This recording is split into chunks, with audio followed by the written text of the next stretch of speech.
What's up guys, welcome back to my channel. I am here with Kevin Crenshaw. He is a love and relationship coach and my new best friend. Yes. Yes. So what are we talking about? Let's talk about, well, how did you get started? I've been wanting to ask you, but I wanted to wait till we were on camera to find out how you got started in this. So I got started about 6 years ago. My ex-fiance cheated on me and dumped me, and it got to the point where I held a loaded pistol in my mouth and almost took my life because it was so painful. It was just came out of nowhere. Yeah. And the 2 relationships after her cheated on me, and after so much pain, you're just like, and especially a pattern, you're like, wait, something's wrong, something's off. And I was just fascinated. I guess that's the word. I was obsessed with why love was so hard. Because if love was the point of life and it was this hard and this painful, it just didn't make sense to me. And so I sought answers. And so I went to seminars, reading books, and just devoured anything about love and relationships and human psychology and human connection. And I was able to change some stuff in my own love life and break a lot of patterns. And I was a group fitness instructor and a personal trainer and online trainer and stuff at the time. And so I was never learning about fitness or nutrition. I was never reading about it. I was always reading about love and relationships. Love and relationships. I have so many love and relationship books. It's so funny. I can relate. Yeah, and so all my friends knew that about me. Yeah. And so I was the go-to person to ask questions to and have a conversation with that had struggles. And so I was able to actually save a friend's marriage once. And Nice. that was when I was like, oh, fuck, like I'm good at this. And that was about 2.5 years ago now. And since then I've really discovered and owned for myself that this is my purpose and this I'm gifted in this, and that I have some medicine that people want. Awesome. I definitely think it's something that a lot of people can use, including myself. I see that so much everywhere, and I feel like, as much as you said you suffer, I feel like I'm very self-reflective in relationships. Like I'll step back and I try to look at things and say, why is this happening? It's very good to have self-awareness. Yes, I think it would be helpful if other people did too in relationships. I think it's important, even with anything like friendships, your business relationships, to It is. step back and say, why is this happening? And there's a lot of parallels too from like your intimate relationships and other like friends. Yeah. There's parallels there. It's just intimate relationships are more charged because there's a level of intimacy and there's a heightened emotion, and because of the heightened emotion, because the one thing that's different between a best friend and a partner usually is sex. That's it.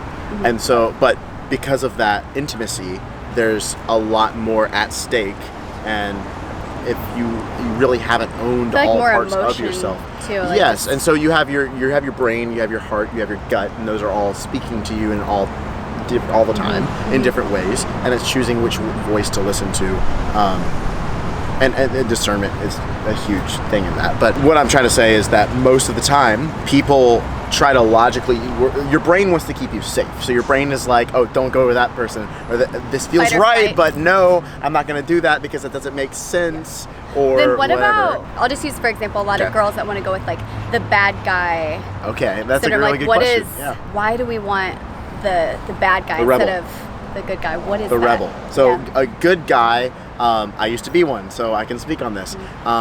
Good guy is good intended, and I feel he's good guys or nice guys are the sweethearts. They're the love bugs. They're the ones that have so much to give.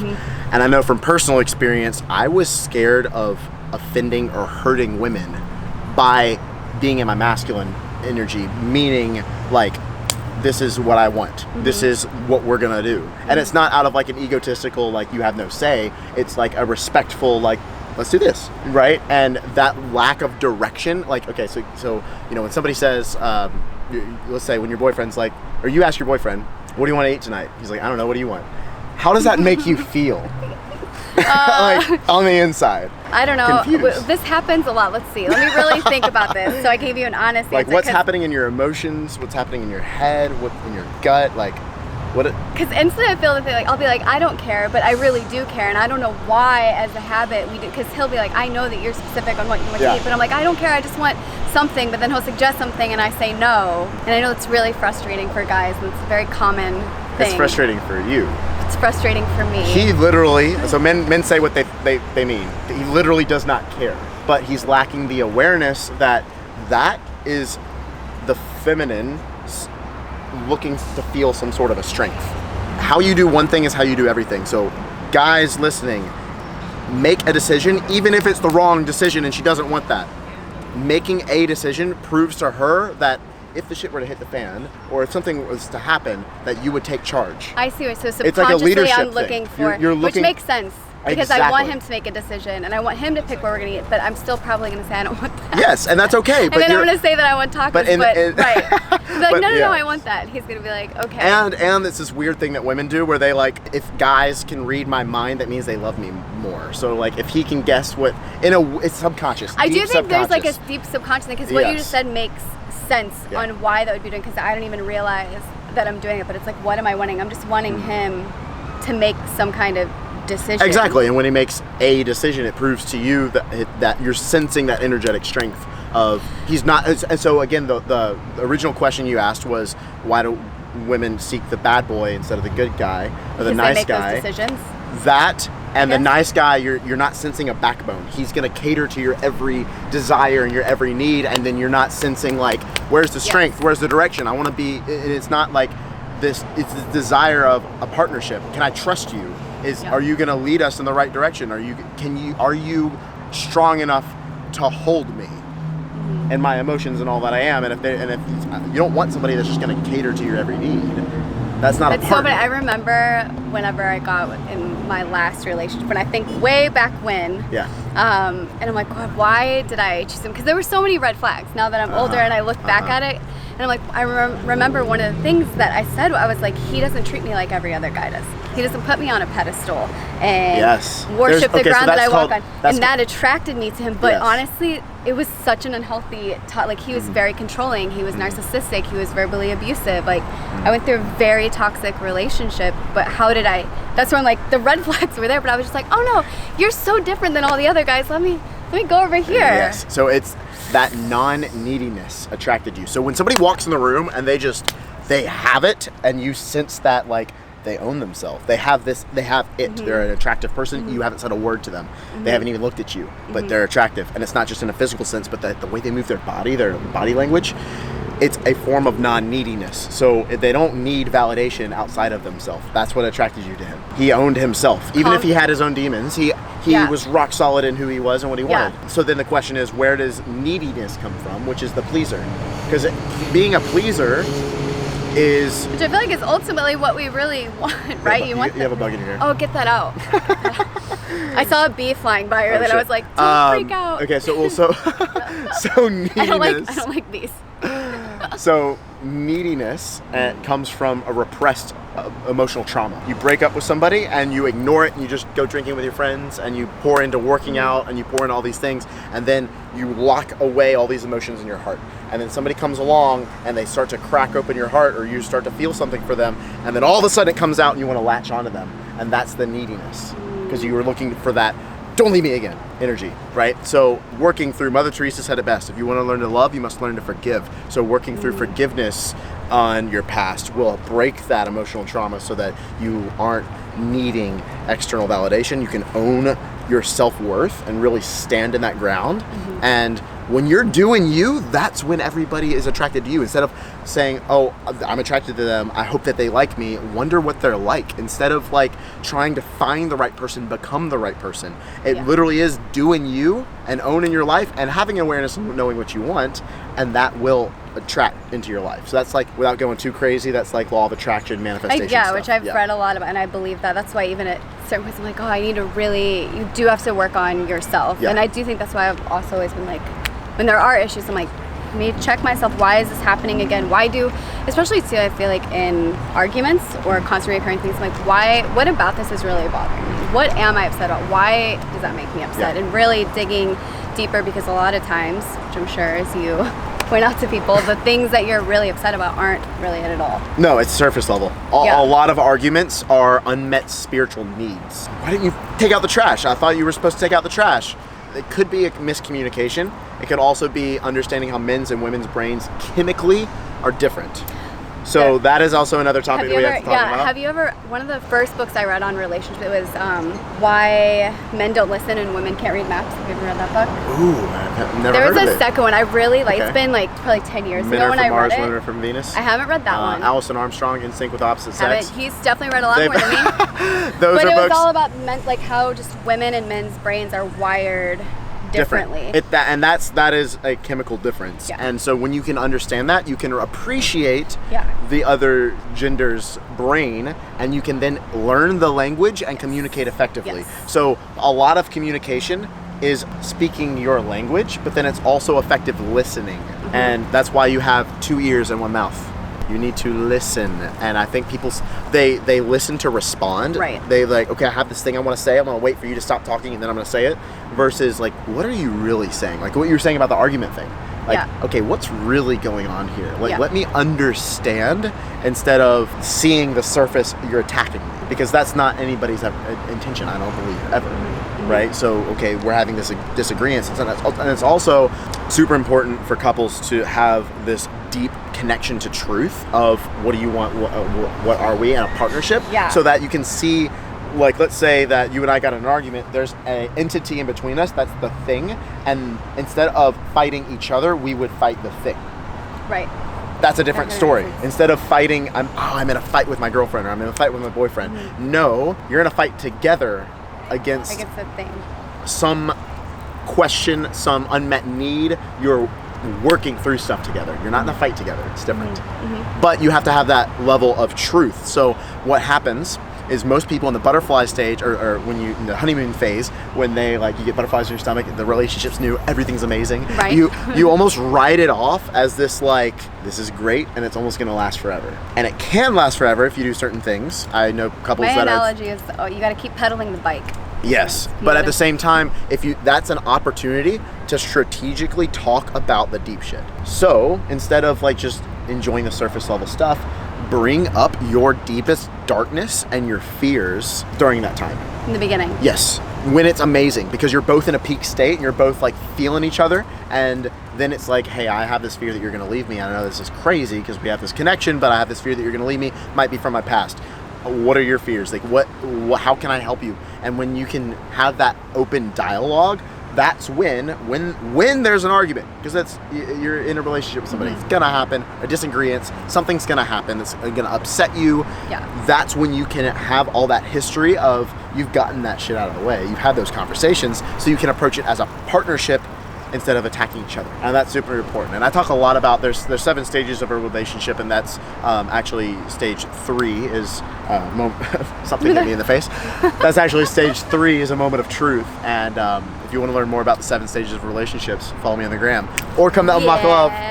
Because I speak about that all the time. But yes, I'm so excited to go to your event. July and August, we got Dallas, LA, Toronto, Miami, San Diego, and New York, back-to-back weekends starting in Dallas, July 20th. Oh, okay. And then 27th is in LA. We'll That's right. That's right. Fine. I've got a lot. Yeah. When I have been in a few other conversations with, people I've met about relationships, I remember I had someone who hadn't really been in a long-term relationship ever, and they kept asking me, they were like, I don't understand, like, what's so difficult about love and being in a relationship?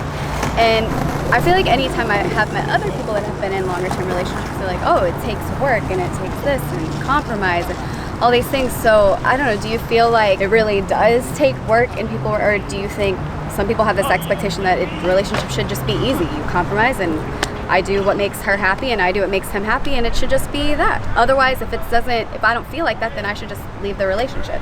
Because I've met people that have that expectation, and I feel like that is unrealistic. But it is unrealistic. It's avoidance. But then it's like, when do you also get to a point, which I guess I have like 3 questions in here, so you can just pick which one you want to answer.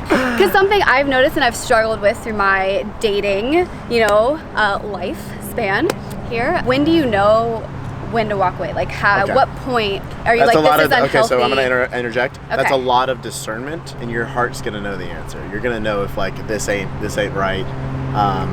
Versus, okay, when do I leave? When do I fight for it? Is that what you're asking? Yeah, basically, because it's like, at what point do you say, okay, I'm not going to continue to work on this anymore, I'm going to leave? Mm-hmm. Discernment, bringing it up. Also recognize that an apology without changed behavior is manipulation. So that's a huge thing. Look at what's happening, not what's being spoken about. Because the more you talk, talk's cheap, right? So actions. Yeah. Knowing what you want. That's a huge thing, because you don't want to fight for something just because you had awesome chemistry and the sex was amazing. You know what I mean? Like, know what you want in the deep shit, because that's when because then you can be like, he meets on my non-negotiables. They're exactly the person that I've been freaking praying about. And which I feel like as things as I've dated throughout my 20s, now in my 30s, I do feel like I have a better understanding of what I want. And that's a really good thing. And those are the things now in my relationship where I feel like is the truth part that you have, and you can correct me if I'm wrong, but I feel like as a couple, that's where you have to be able to accept the truth and say, okay, you know what, this is something that I want, and this is something, I'll use the example of kids, because I feel like that can be a big thing with people. Like, I know I really want kids. If he doesn't want kids, and those are not two non-negotiables for us, but we love each other and care about each other, it's going to be hard for us to split up, probably, because we care about each other, but ultimately we have to be able to accept that truth. You don't want to fight through that. You can't change somebody's non-negotiables. You can't change, and you want to decide for yourself, and you already fucking know if you want kids or not. Right. You don't want to be like, well, the person might come along and change my mind. No. Because then ultimately I feel like you're going to resent them. Yes. Because I've done that in the past, my past relationship, like not taking jobs, not travel, not move places, and then ultimately you just end up, or trying to accept things that you're like, wow, I'm really not okay with that, but I care about you, and like. So I'll compromise. I hate that word, by the way. You never want to compromise. You want to own your truth and yourself. Love is not compromise. That's a trade. It's giving to yourself and the other person. So if that means some sort of, I gotta spend more time with this person instead of my mission, I wouldn't say that's compromise. That's a conscious choice of something that you want to do for yourself. A priority. Yeah, you're making a priority. Gotcha. But compromise, I feel, is like, oh no, I can't do what I really want to do. You see the difference? Yeah. The word is, I have an issue with that word. It's just gotcha. I see what because it could be go either way. Yes. And then when it comes to the non-negotiables, especially with the kids thing, I broke up with somebody because I had the awareness that she really didn't want kids, and I do. And we were in love. There was nothing wrong, but I broke it off. And you're like, oh my gosh, why would you? It would have been more painful if we would have kept going. Right. You know, down the road, if that would have been a 3 or 5 year long relationship. That's where you had to be able to be honest with yourself and say, this it felt like stabbing myself in the gut, because I still cared about her, but I was serving love, not her. Because love is truth, in my opinion, and the truth is we weren't compatible.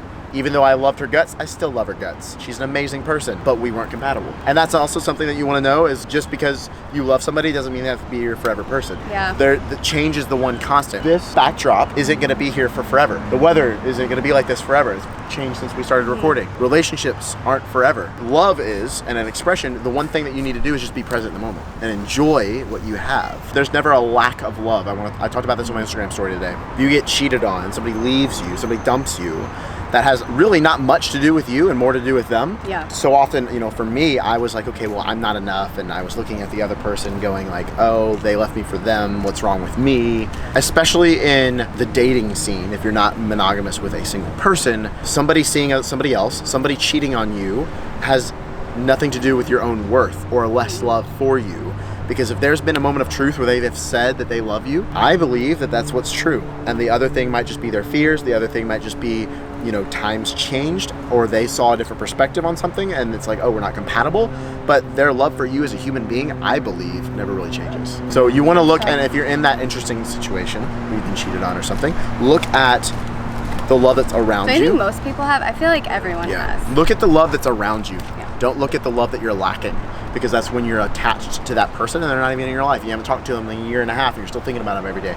That doesn't give you more love. But I'd say that's a perspective. When I was making the decision to leave my last relationship, and I was like, why am I sad if this person is no longer with me? But I'm like, but they're not meeting my non-negotiables. They're not even giving me, what am I sad about? I feel alone and unhappy when I'm with them. Why am I sad about being without them? Yeah. And because we want people to like us, and we want that likability, because it's almost like currency.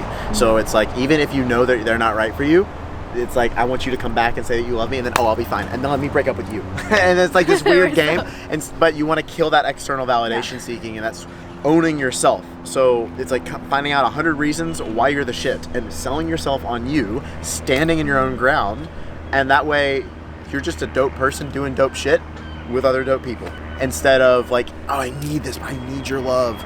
And love, that's not really need, that's not needy. And that's something I want to say too. Love, by the way, is not hard. Expectations are. So setting an expectation on something is going to be the hard part. Love itself is a free-flowing thing, and it's expression. It's what everybody loves and craves. Love in and of itself isn't hard. The hard part is the expectations that you're setting on something. Also, it's harder to hold on to something than it is to let go. If you were to hold on, I'm holding on, I'm tight, I'm not gonna let go. I'm not gonna let go. I'm not gonna let go.